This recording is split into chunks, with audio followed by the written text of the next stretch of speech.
Hey everybody, I'm back with another video. In this video, I'm going to show you guys how to add the slow motion effect in DaVinci Resolve.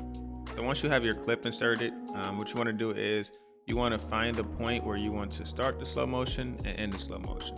So let's watch this clip and we're going to find a point in this clip where we want to start and then end.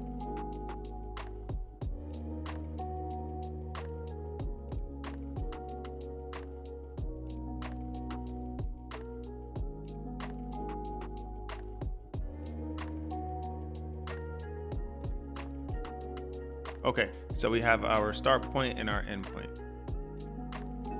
Next, what you want to do is select your clip that you just sliced up, or the portion of your clip that you just sliced up, and then go over to Inspector. And once you're on Inspector, you want to go down to Speed Change. You want to change the speed to about 50%.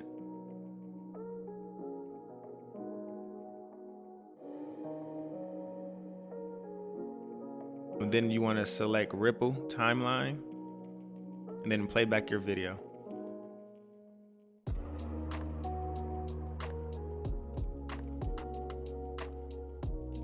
And there you go. So this video was a little sloppy. You can adjust the speed percentage to whatever percentage that you want that's fit for your video. So you can play around with it as you want. You can also slice up more different parts of the video. So that is it for this tutorial. It's very simple, very easy. I hope you guys enjoyed it. If so, like the video and subscribe to the channel for more videos. Thank you for watching.